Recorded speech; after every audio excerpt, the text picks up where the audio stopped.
Hello everyone, welcome to our channel code with Nit Manoj. So friends, जो हमारी series चल रही है कॉमर्स यूजिंग व्यू जेएस, तो उसी को कंटिन्यू करेंगे। एंड इस वीडियो का छोटा सा हमारा रह गया था स्नैक उसका, तो हम एरर हैंडलिंग कर रहे थे कि उसके अंदर क्या है कि जब एजेक्स रिक्वेस्ट के अंदर हम सिर्फ 200 को ही हैंडल कर पा रहे थे, बट जो 400 है या बैड रिक्वेस्ट है उसको हम हैंडल नहीं कर पा रहे थे। तो उसका एक जो सोल्यूशन है यही है कि जैसे हमने सक्सेस को अपने एक फंक्शन के अंदर, सक्सेस एक फंक्शन हमने यहाँ पे डिफाइन किया है, सेम एज इट इज़ हम जो बैड रिक्वेस्ट है वो हमारी आएगी एरर के अंदर। तो error function function like this. अब इसके अंदर क्या है कि जो भी एरर आएगा वो इस फंक्शन के अंदर फॉल करेगा। तो एक बार अगर मैं आपको दिखाऊं तो इसके अंदर हमें क्या क्या जो डाटा है वो मिलेगा। मैं यहाँ पे एक तो रिज़ल्ट कर लूँगा, result and console dot log जो है वो आ जाएगा रिज़ल्ट। सेव करेंगे, रिफ्रेश। एक और चीज़ यहाँ पे app HTTP controller admin and जो प्रोफाइल कंट्रोलर है उसके अंदर मैं अभी के लिए सिर्फ ट्विटर लिंक को या फिर ट्विटर लिंक को चलो मैं रिक्वायर्ड रख रहा हूँ। तो इसको एक बार रिफ्रेश कंसोल ओपन करेंगे दिस। अब जो ट्विटर लिंक है उसको मैंने रिक्वायर्ड रखा, बट यहाँ से मैं हटा दूंगा एंड सबमिट करेंगे। अब आप देखो कि जब हमारे पास सक्सेस के अंदर हमारे पास जब डाटा आता था वो डायरेक्टली हमारे डाटा रिजल्ट के अंदर ही आता था, बट इधर क्या है, जो रिस्पॉन्स जेसन है उसके अंदर हमारे पास डाटा फॉल कर रहा है। इसके अंदर हमारे पास मैसेज आया, Twitter link field is required and status error. But जो अगर मैं आपको यहाँ से, बट जो रिजल्ट है उसके अंदर डायरेक्ट हमारे पास स्टेटस, क्योंकि ये है सक्सेस फंक्शन। अब ये क्या एरर है, एरर के अंदर क्या क्या हमारे पास पॉसिबिलिटीज़ आती हैं कि क्यों एरर आया, या तो वो बैड रिक्वेस्ट है या फिर कुछ कनेक्शन एरर है, बहुत सारे हमारे पास एरर आते हैं। तो अगर तो सक्सेस फंक्शन है तो वो बेसिकली इसी के अंदर फॉल करेगा, बट एरर जो है वो डिफरेंट टाइप के होते हैं, जैसे 404 भी हो गया, 403 और 406, ऐसे डिफरेंट टाइप्स ऑफ एरर होते हैं। तो इसके अंदर हमें सिंपली ये लगाना पड़ेगा रिस्पॉन्स जेसन। अगर मैं आपको इसको अब दिखाऊं, रिफ्रेश आएंगे यहाँ से और ट्विटर को कर दूंगा मैं यहाँ से ब्लैंक, सबमिट करेंगे। अब देखो, अब हमारे पास ये चीज़ आई, एरर एंड मैसेज। ठीक है, बस यही एक छोटी सी चीज़ है जो हमें एजेक्स के अंदर हैंडलिंग लगानी पड़ती है। तो मैं यहाँ पे क्या करूँगा, इसी को यहाँ से कॉपी करके यहाँ पे पेस्ट। अब रिसॉल्व इसके साथ इसको यहाँ से कॉपी, यहाँ पे पेस्ट एंड यहाँ पे भी पेस्ट। यहाँ से मैं इसको हटा दूंगा। अब एक बार चेक करेंगे, रिफ्रेश, ट्विटर लिंक मेरा रिक्वायर्ड है, इसको मैं हटाऊंगा, सबमिट। अब देखो क्या आ गया, Twitter link field is required और सबमिट हमारा परफेक्ट यहाँ पे चल पड़ा। तो ये बस एक छोटा सी चीज़ थी जिसके अंदर जब भी हम कॉल करें, क्योंकि प्रोफाइल कंट्रोलर के अंदर आप दिखाऊँ मैं आपको, पिछली बारी हमने यहाँ पे क्या कर दिया था, 200 कर दिया था, बट मैंने दोबारा से 400 किया। इसका सोल्यूशन बेसिकली यही है। अब एरर में क्यों लगाना चाहिए, बेसिकली क्या होता है कि जब भी आप एपीआई को कॉल करवा रहे हो तो हमारे पास उधर एरर हैंडलिंग भी होनी चाहिए प्रॉपर तरीके से, क्योंकि हमें पता नहीं लगेगा कि एरर किस चीज़ का आ रहा है।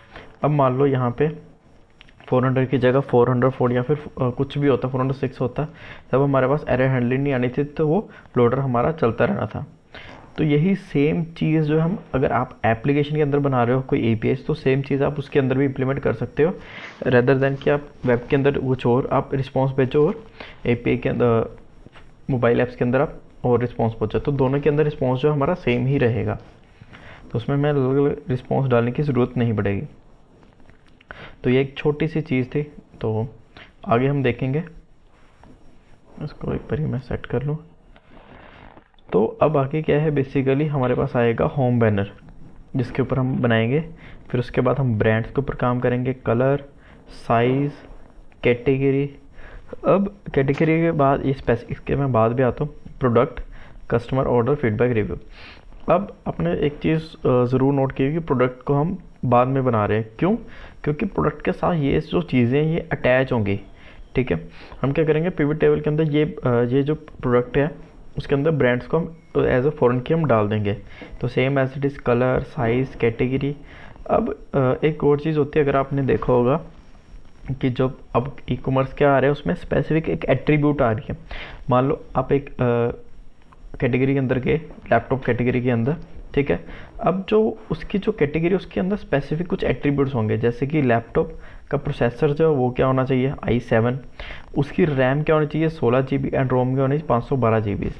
अब जो बेसिक हमारे पास एट्रीब्यूट आते हैं फिल्टर करने के लिए, वो एक तो होते हैं हमारे पास colour and size, but rather than उसके हमारे पास और भी एट्रीब्यूट्स आते हैं। अगर मान लो आपने कुछ और चीज़ देखनी है, फॉर एग्जांपल मोबाइल, तो मोबाइल के अंदर क्या है कि स्क्रीन साइज़ आ गया, उसमें अंदर रैम आ गई, रोम आ गया और प्रोसेसर आ गया, स्नैपड्रैगन है, तो ये चीज़ें आ गई। तो इसको हम कहते हैं स्पेसिफिक एट्रीब्यूट्स, जो भी ई कॉमर्स के अंदर यूज़र क्या करता है उसके अकॉर्डिंग डाटा को है जो फिल्टर आउट करता है। तो होम बैनर को हम स्टार्ट करेंगे जल्दी से। तो यहाँ पे होम बैनर है। अब ये वही है हमारे पास जो एडमिन पैनल है हमारे पास। तो ये हमारी चल रही है। तो विजेट्स की जगह मैं सिंपली क्या लिख दूँगा यहाँ पे, होम बैनर। तो चलते हैं resource, views, components and side bar. तो यूआई इसकी जगह मैं सबसे पहले लिख दूँगा होम, एंड होम इसमें लिख दूँगा मैं home banner.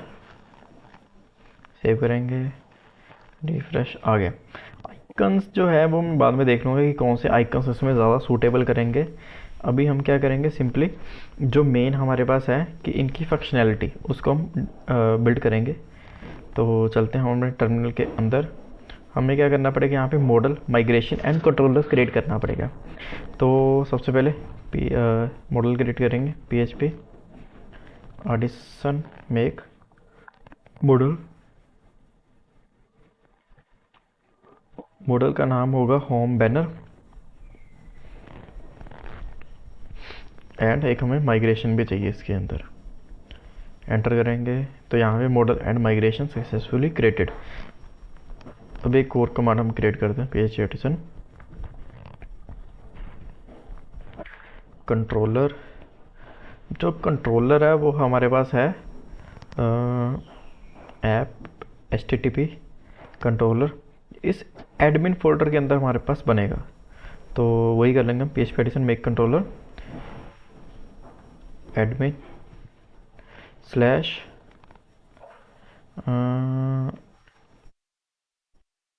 Home banner controller, और रिसोर्स को रख लेंगे साथ में। तो यहाँ पे हमारे पास सक्सेसफुली क्रिएटेड हो गया होम बैनर। अच्छा, अब ऊपर हमने रखा हुआ स्मॉल केस के अंदर हमने कैप्स रख दिया, या फिर हम एक ही चीज़ को फॉलो करें। तो इसको मैं भी डिलीट करता हूँ। हम एक ही मेथड को फॉलो करते हैं, जो फर्स्ट लेटर है वो हमने स्मॉल ही रखा हुआ है, तो हम स्मॉल को ही फॉलो करेंगे। तो हमारे पास आ गया होम बैनर कंट्रोलर, ये कंट्रोलर आ गया हमारे पास। उसके बाद मॉडल्स के अंदर हमारे पास आ गया home banner model, and migration के अंदर हमारे पास उसकी माइग्रेशन है, ये रही। तो होम अंडरस्कोर बैनर्स हमारी जो माइग्रेशन है, इसको मैं नीचे ही करूँगा। अब बैनर्स के अंदर हमें क्या क्या चाहिए, सबसे पहले डॉलर टेबल स्ट्रिंग, जो हम हेडिंग लिखते हैं, जैसे कि हमने लेबल लिखा या फिर हमने कुछ टेक्स्ट लिखा, तो उसको हम रखेंगे। तो सिंपली मैं यहाँ पे TEXT टेक्स्ट, एंड इसको हम कर देंगे नल लेबल। उसके बाद टेक्स्ट के बाद आ गया लिंक, कि कौन से लिंक पे हमारा जो ये बैनर है वो पॉइंट करेगा। एंड उसके बाद इमेज एक हमें चाहिए, क्योंकि most of the e commerce जो अब देखो होम बैनर के अंदर क्या क्या होता है, बेसिकली एक टेक्स्ट होता है, लिंक होता है, इमेज होती है।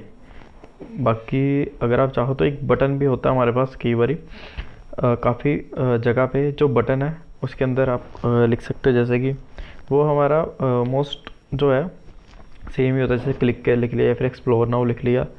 तो आप चाहो तो बटन का भी आप एक डाल सकते हो यहाँ पे, बट जो स्पेसिफिक है वो टेक्स्ट, लिंक एंड इमेज ही होते हैं।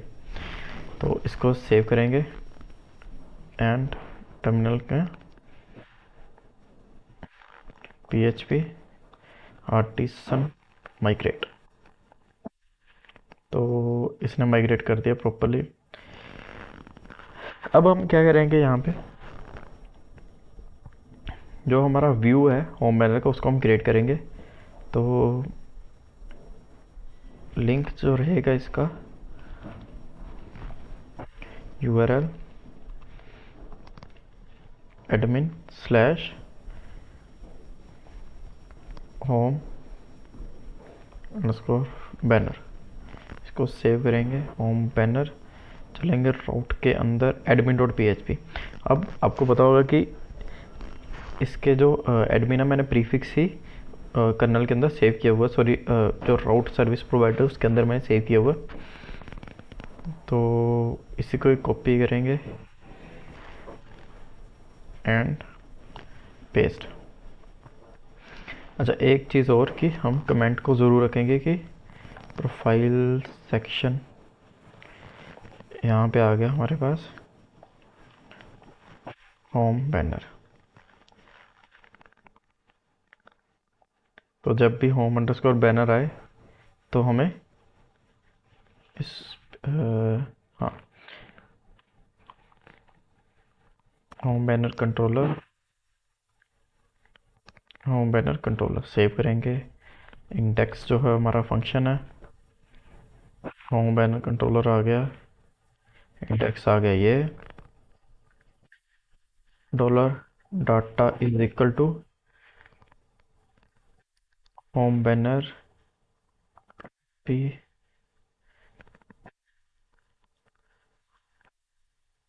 तो एंटर, ऑटोमेटिकली इसने इंपोर्ट कर दिया। सिंपली गेट लिख लो या फिर ऑल लिख लो। तो return sorry return view.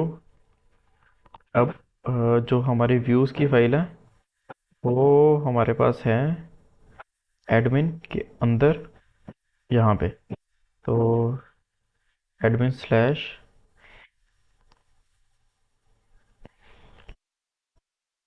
Home banner and get underscore defined vars, इसको सेव करेंगे। होम बैनर हमें एक व्यू फाइल भी चाहिए, तो एडमिन के अंदर हम फाइल को क्रिएट करेंगे होम बैनर .blade.php।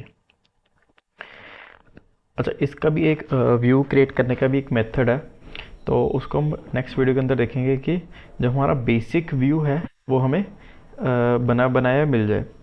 तो अगर आपको वो भी चाहिए तो आप सिंपली यहाँ से देख सकते हो, custom artisan command dynamic view this one. तो इसमें क्या है कि आप अगर आपको व्यूज़ जो है डायनामिकली क्रिएट करना है तो वो भी आप यहाँ से कर सकते हो, बहुत इजी है। आपको यहाँ पे सिंपली पाथ देना है, जैसे कि आप कोई भी एक एडमिन के थ्रू पाथ दे सकते हो। उसके बाद आपको जो कोड है उसका जो बेसिक कोड हमारा रहता है वो आप डाल दो, तो ऑटोमेटिकली वो फाइल क्रिएट कर देगा। तो नेक्स्ट वीडियो में अंदर मैं सबसे पहले इसी को ही इम्प्लीमेंट करूँगा, ताकि जो हम व्यूज़ है उसको हम डायनामिकली क्रिएट कर सकें। हर व्यूज़ को हम अलग से क्रिएट करेंगे। बेसिकली जैसे हमारा एडमिन है तो उसके हम कमांड जो वैसे ही बना के रखेंगे कि PHP artisan make admin view, कुछ ऐसे हम उसकी कमांड डाल के रखेंगे ताकि वो एडमिन के अंदर ही हमारी व्यू को फाइल को बनाए। तो इसके अंदर जो है सबसे पहले हमें क्या करना पड़ेगा, सारे बैनर्स को शो करवाना है एंड उसके बाद उसमें जो है हमें CRUD ऑपरेशन परफॉर्म करवाना।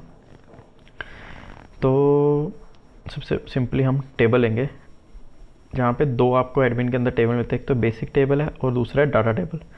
मैं यहाँ पे डाटा टेबल को ही यूज़ करूँगा सभी उसके अंदर, क्योंकि डाटा टेबल में क्या है कि कुछ आपको जो फंक्शनलिटी है वो बनी बनाई मिलती है एंड इसमें जो अच्छी चीज़ है। फॉर एग्जांपल आपका कोई प्रोडक्ट है, मैं अगर आपको दिखाऊं तो इसमें जो फॉर एग्जांपल ये है नाम एक, ये नेम, ये है मेरी फोर्थ उसमें अंदर। तो इसको मैं जैसे ही कॉपी करूँ, यहाँ पे देखो जैसे ही मैंने पेस्ट किया नाम, तो इसने फटाक से मुझे यहाँ पे ला के दे दिया। तो ये सर्चेबल बहुत अच्छा है इसका, तो हम इसी को यूज़ करूँगा मैं नेक्स्ट वीडियो के अंदर, मैं इसी को ही यूज़ करूँगा एंड डायनामिकली हम व्यू बनाएंगे। तो वीडियो अगर आपको अच्छी लगती है इसको ज़रूर लाइक करें, चैनल को भी सब्सक्राइब करें। Thank you.